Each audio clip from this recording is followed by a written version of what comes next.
Bullied for being weak, he is trained by demons and becomes overpowered. The anime kicks off with a guy named Shinsuke Hyoudou gearing up to take on 3 thugs when he realizes they're talking to others. A girl urges the trio to quit their thug life and get a real job, but the guys mock her, demanding her and her brother's belongings. So the guy nails one of them with his stick, taking off the 3.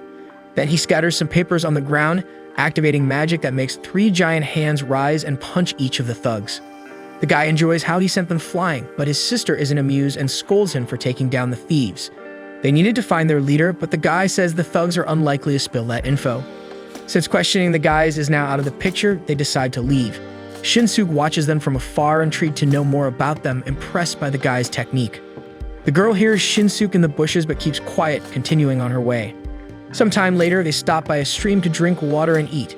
However, the girl is fed up with being observed and throws a stone at Shinsuke. After getting hit, he leaves his hiding spot and introduces himself, explaining he's a warrior on a training journey. The girl asks why he's following them, and Shinsuke explains that he saw how they dealt with the thugs and wants to know the brother's technique. Still, the guy refuses to spill the beans. They continue on their way, but Shinsuke says he knows where the bandit leader is and proposes a deal. They explain their technique, and he'll reveal the leader's location. The guy agrees, introducing himself as Jinka, a Sendu monk, and his sister, a fox yokai named Tama. They're sworn siblings, and the technique involves talismans infused with spiritual power. Shinsuke laughs at them, but Tama terrifies him with a snake, threatening to throw it unless he shows the way to the bandit leader. Quickly, Shinsuke agrees to guide them, and Tama puts the snake on the ground, transforming it into a branch. Sometime later, the 3 reach the place where the bandits gathered, and Shinsuke explains they are the Over-Helmet Gang, a notorious criminal faction in the region. He reveals their leader is a helmeted guy, rumored to have the strength of an ogre or even hidden horns. Tama notices Shinsuke knows a lot about the gang, and Jinka guesses he aims to gain fame by hunting and capturing criminals. Shinsuke says it's a good plan to help him train and questions them, mocking him for it when they seem to do the same. However, Tama clarifies that she and her brother have a goal, refusing to reveal it to someone who trembles in fear over a simple snake, taunting Shinsuke. The warrior gets irritated, claiming his fear of snakes is an exception, and could easily take down the bandit leader if he wanted. However, Shinsuke ends up shouting so loudly that all gang members hear his threat. Right away, the 3 find themselves surrounded by bandits, but the brothers don't mind as they didn't intend to stay hidden forever. Tama reminds Jinka that their goal is to teach the thieves a lesson. So they approach the leader, and Tama states that they come to say that what they're doing is wrong. She tells the bandits to stop committing crimes, but everyone laughs at the girl. Jinka gets ready to act, but she signals him to wait. She begins to give a speech about how the bandits will regret their actions in the future, urging them to change their lives and create a world of charity and cooperation for a peaceful life. After finishing, Tama acts as if she delivered a brilliant speech, and Shinsuke can't believe she sought out the leader just to say those things. The gang tries to attack the girl, but Jinka protects her, stating that humans aren't worth all the effort. However, Tama tells him to stop being so short-tempered. Next, the leader orders his gang to attack. In an instant, the girl leaps out of the way so her brother can handle the bandits, leaving Shinsuke once again impressed with both of them. After all, nobody dared to mess with that gang while they handled it calmly. At that moment, one of the guys tries to attack him, leaving the boy terrified. Despite the fear, he manages to strike the bandit with his sword, splitting his helmet in half. This boosts Shinsuke's confidence to face the leader. He draws his sword and makes his move, but suddenly 2 hands emerge from the helmet, grabbing the warrior's weapon and tossing him aside. A grumpy face emerges from the helmet, complaining about having to appear, terrifying the bandits. The monster makes it clear that it will kill anyone trying to escape. Tama recognizes it as a Katawara, a term encompassing supernatural creatures, ghosts, and other inhuman entities. Jinka deduces it's a strong one, having stayed hidden for quite some time. He contemplates defeating it with transfiguration, although admitting he'll feel guilty for being a Katawara. Tama doesn't care if it's human or Katawara, as long as those persisting in villainy are punished. The creature tries to attack, but they easily evade, and Tama releases a liquid on her hand, causing her brother to transform using transfiguration. It's a technique where the user harmonizes with the spirit of a Katawara, transforming partially into it. Jinka becomes much stronger in his spiritual form. The Katawara orders the gang to attack, but Jinka effortlessly deals with the bandits and faces the monster using only his staff, impressing Shinsuke once again. Jinka approaches the Katawara and attacks, but its hands hold the staff just like they did with Shinsuke's sword. It prepares to strike with its other pair of hands. However, the monk uses his strength and manages to execute his move, toppling the Katawara and splitting the helmet in half. This frees the soul of the man the monster was using, allowing it to move on to the afterlife. Shinsuke asks again about the brothers' objective. Tama explains that she likes humans and has become accustomed to eliminating those dedicated to evil, while Jinka says he just goes along with her. Tama declares that they are the siblings of world renewal. Later, they continue on their way and Shinsuke follows them. Thinking he never imagined that Kadawara has existed, feeling as if he has just discovered a new and amazing world. At this moment, he notices the two entering a house and deduces that they intend to spend the night there. Later, inside the place, a guy warns everyone to stay away from a road because he encountered a monster there in the afternoon. He recounts that Saren, a monk of the Dangyashu, tried to defeat Kadawara, which he called Shakugan, the man-devourer, but the monk lost the fight. The man sketches the monster and one of the Dangyashu recognizes Shakugan. Everyone gets upset because he killed Saren, and they inform that the monks of the Dangyashu order will handle the case and no one else should interfere. Shinsuke observes the conversation and warns Jinka that they might try to exterminate Tama if they find out she is a fox yokai, but Jinka says they already know.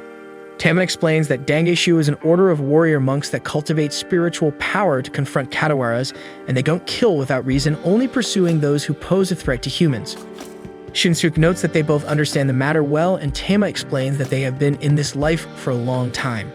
She asks where the boy intends to go for his training to find out if he is not interested in helping them in the world's renewal. Shinsuke declines the invitation, pretending he wasn't following them, saying they went the same way only by coincidence, and he will spend the night with them just because it got late. Jinka shows impatience with the warrior, but Tama observes that Shinsuke showed determination when he tried to attack the Kadawara from the gang. In the middle of the night, Shinsuke gets up to train a bit because he wanted to get stronger. He was the son of a samurai, but when he was young, he was mocked by other children for being weak. Now his sword strike made the Kadawara reveal itself, making Shinsuke wonder if he could defeat such monsters. The warrior thinks he can follow his path with the Dangyashu or with the two brothers to become stronger and capable of defeating monsters. At that moment, Tama appears, guessing his thoughts, and throws him into the water. Jinka also appears and explains that his sister was worried that Shinsuke had gone out in the middle of the night to try to steal from someone. She admits that she worried for nothing, but Jinka didn't care because for him, it was just a great opportunity to mess with a human. Jinka leaves Shinsuke trembling with fear, but Tama reprimands her brother's behavior and explains to the warrior that that's just how he is. In the middle of the conversation, the girl feels sleepy and goes to sleep, acting like a child, making Shinsuke think he would learn more by staying with the Dangyashu. The next day, the warrior wakes up and realizes that everyone else had already gotten up and gone after Kadawara, which they call Shakugan. So he hurries to catch up with the group because he wanted to witness another battle against a monster. He manages to catch up with everyone but realizes that the situation is a bit tense. He decides it's better to hide and observe from a distance. One of the Dangyashu tells Jinka to stay out of worldly matters because they should be resolved by humans. Still, he responds that since the monks intend to harm a Kadawara, a good reason must be presented. Another Dangyashu replies that it's obvious that a Kadawara that harms people is evil, but Jinka says that if they are going to analyze the story only based on that, then humans are the villains.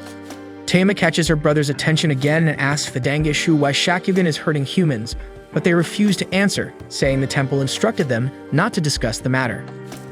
Jinka becomes irritated with so much secrecy, and Shinsuke observes that the boy truly hates humans, unlike his sister, who likes them and wants to make the world a better place. Suddenly, Shakugan appears behind Shinsuke, and the boy is startled to see how large the monster is. One of the Dangyashu pulls the warrior out of the way for the others to attack, and Jinka becomes annoyed to see that Shinsuke was spying on them once again. Next, the Dangyashu attempt to restrain Shakugan with their spiritual power. While Shinsuke is impressed, Jinka is relieved to know that they won't be able to defeat Kadawara with just that power. Shakugan manages to break free, leaving Jinka excited. However, Tama instructs her brother to help the Dangyashu. The boy dislikes the idea of helping humans but obeys the girl's requests and confronts the monster with his staff. Shinsuke is impressed with his power, and Tama asks if the warrior still wants to get involved with them because they live in that world of darkness. This only makes Shinsuke more excited because he knew he could become stronger alongside them. Jinka continues to face Shakugan, using talismans infused with his spiritual power, creating several hands that strike the monster. However, when he was about to defeat Kadawara, the boy notices something on Shakugan that captures his attention. The monster tries to attack Jinka. The boy swiftly dodges the blow and then rushes away with both Dangyashus to get out of there. Shinsuke is frozen with fear and almost gets left behind, but in the end, they all manage to escape while Jinka's giant hands hold on to Shakugan. Now in safety, Shinsuke remarks that he's impressed by Jinka's fast running, especially while carrying the two monks. Tama explains that it's thanks to the training his brother received from someone named Kokugetsusei, and the Dangeshu recognized the name of the monk Sendo, being impressed to learn that the boy is his apprentice. One of them, with an X-shaped scar on his forehead named Inga, mentions that Kokugetsusei has defeated countless sorcerers and evil spirits. Rumors have it that no human or Katawara has faced him and survived, earning him the title of the Phoenix Slayer. The man asks how Jinka managed to be trained by such a legend, and the boy explains that Kokugetsusei raised him from a young age, so he didn't have to do much to learn from him. Next, Tama makes it clear to the monks that they would be dead if not for her brother, and as a way to repay the favor, they must tell everything they know about the Katawara they call Shakugan. They agree, but Inga warns that they'll regret attacking the creature once they know the truth. He explains that Shakugan is a human spiritually modified and Shakugan is her real name. His partner, Ohao, continues explaining that the Dangeshu are trying to turn humans into Katawaras to reinforce their military power, and the girl was an experimental super soldier created by the main temple of the Dangeshu. Tama asks how she turned into a monster, and Ohao explains that they recruited peasants with spiritual potential for experiments. Shakugan among them went out of control during the procedure and escaped. He tells that after her escape, she returned to her village and killed all the residents, probably out of resentment for the discrimination and mistreatment she suffered for having spiritual energy. Inga explains that Shakugan left the bodies so disfigured that it was impossible to identify the dead, and she likely continues to roam the region in search of other survivors. After hearing the whole story, Shinsuke is furious with how the samurais and monks treat peasants like trash and treat the lives of the weak as if they have no value, needing to be strong and important to be valued. Ohao says it was never their intention for things to end up that way, thinking they were helping her as she was mistreated by the villagers. This only angers Shinsuke even more, questioning how the Dangeshu thought turning Shakugan into a monster was helping her. The monk explains that they intended to make her a member of the monastery, but after she fled, she eliminated her village and the Dangeshu they sent after her. Therefore, she stopped being a victim, and their goal changed to eliminating Shakugan. Shinsuke starts yelling at them again, but Tama kicks him and says it's a job for the Brothers of World Renewal. The man starts saying they shouldn't get involved as it's a Dangeshu matter, but the girl questions if they can handle Shakugan. Inga admits they need reinforcements to deal with the problem and accepts the help of the brothers. Then Shinsuke asks if Jinka will let others decide for him. The boy responds that he doesn't mind and will try to solve the problem with a good hit. And so they go outside and the two brothers use the transfiguration technique. Tama makes her hand bleed, and after Jinka ingests a drop and harmonizes his spirit with his sister's powers, he partially transforms into a fox yukai, while the girl's hair turns black. Inga immediately recognizes Kokugetsusei's secret technique, remembering reading about transfiguration, but comments that, at best, Jinka will only be able to fight on equal terms with a modified human. Suddenly, Shakugan appears, and they realize the creature followed them there. Jinka prepares to fight, and then starts hitting the Katawara with his staff repeatedly, although he's clearly holding back. The monks observe that Jinka isn't giving his all, and knowing Shakugan is quite resilient, they think it might not end well for the boy. At that moment, the Katawara lands a blow on Jinka and prepares to launch a powerful attack, a Dangeshu secret technique called the Roar of Celestial Tremor. The monks are worried about the boy, while Tama remains confident that the attack won't even tickle her brother. Jinka sees the attack approaching and uses the giant hand technique called the Earthly Fist of the Monarch to break the attack and hit right in the middle of the Katawara. And so the creature shatters into 1,000 pieces, making the boy think he went overboard. However, thanks to the attack, Shakugan manages to return to being human. They run to see the unconscious girl, but the two monks tell the kids to step back, saying she's under the custody of the Dangeshu. Shinsuke immediately prepares to fight, but Inga decides it's best to leave since he wasn't willing to face Jinka's powers. And so, after Uhu agrees and they begin to leave, the boy releases his power, returning him and his sister to normal. However, Tama calls the monks to say that all the culprits deserve punishment. She asks the two to show them where the main temple of the Dangeshu is, the place that conducted experiments with humans, so they can pay, surprising the monks. Inga explains that they have over 300 monks inside the temple, thinking that this would make the brothers give up. However, Jinka is pleased with the idea of beating up 300 monks at once. Realizing they wouldn't change their minds, Inga instructs the two to ask Shakugan for the location, but makes it clear that when the time comes, the Dangeshu will confront them with full force. And so the monks leave, and Shinsuke thinks that Tama and Jinka must be crazy to want to face all the Dangeshu in the temple alone. After some time, Shakugan finally wakes up. Tama and Shinsuke ask how she's feeling, and the girl is confused about what's happening, asking if the spiritual surgery is over. They introduce themselves, and since she doesn't remember anything, Jinka asks her to recount the last thing she remembers. Shakugan recounts that she had just harvested some vegetables when she returned to her village and saw her father talking to a monk. He was happy, holding a good amount of money, barely looking at her before leaving her alone with the monk.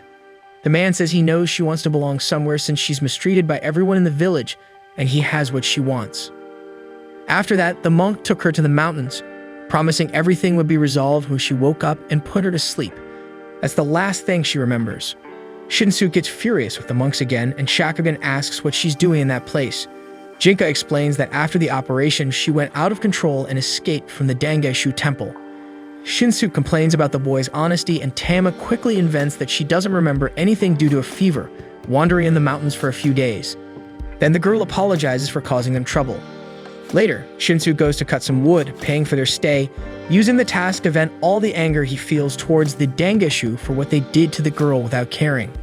In a flashback, it's shown when Shakugan returned to her village as a monster and lost control when she saw everyone who made her suffer, including her own father, who still had the money he received from the monk. Back to the present, Shinsuke continues cutting wood until Tama appears asking where his brother is because everything is ready for them to go to the main temple of the Dangeshu. Shinsuke explains that he hasn't seen Jinka and wonders how the monks managed to turn a human into Kadawara, but Tama simply replies that she has no idea how they did it.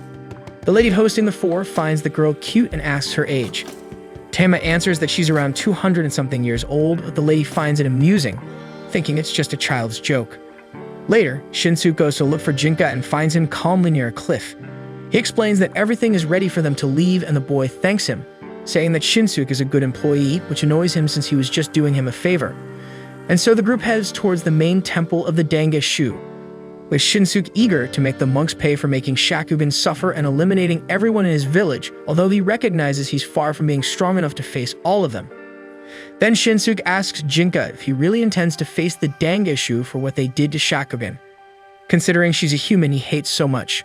The boy clarifies that his reason is different because the Dangeshu are humans hunting Kadawara, and he sees the group as a bunch of vermin that needs to be exterminated. This scares Shinsuke, and Jinka notices the fear in his eyes. Shinsuke tries to deny and act brave, saying he's not afraid of a kid like him. Then Shinsuke says he'll accompany the two until he becomes strong enough, but Jinka tells him that if something happens to him, it's not their problem. After walking for a while, the four reach the valley, where according to Shakugan, the main temple is right in the middle, making it easy to locate. Tama climbs onto Shinsuke's head to get better view and asks Shakugan if that's where her operation took place. She agrees, and Jinka thinks that to reach the temple, they have to cross the gates and go through the building to the inner area. His sister reminds them that their goal is just to scare the monks into stopping the experiments, believing not all of them are wrongdoers. Next, the girl asks Shakugan and Shinsuke to stay with her, watching the situation from the top of a mountain while Jinka takes care of everything. Her brother warns that the situation might take longer than usual, making her a bit sad.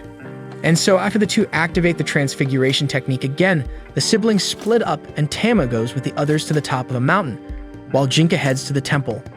Upon arriving, he's excited about the idea of breaking down the temple gates, but to his surprise, the Dangeshu open the doors, showing they're prepared to face him, thanks to Inga, who was waiting for his arrival. The monk assures Jinka he'll have an extraordinary funeral and orders the others to attack. The boy thanks them for the welcome, eager to face so many humans at once. Then, everyone strikes him in various parts of his body, but the Dangeshu soon realize it was just a shikigami and he was actually on the roof. At that moment, Jinka prepares to use the monarch's earthly fist on them while, nearby, Shakugan, Shinsuke, and his sister strain to see the fight from the top of the mountain. Jinka continues attacking the monks when Inga suddenly shoots his leg with a shotgun. The boy remains firm and beats the Dangeshu, giving them a beating with his staff. However, when he's about to attack Inga, Jinka realizes the monks are about to use their secret technique, the roar of the celestial tremor. Next week, we'll have more of this anime as soon as the new episode is released, so go ahead and subscribe to the channel, and don't forget to hit the like button below to support this video. See you guys.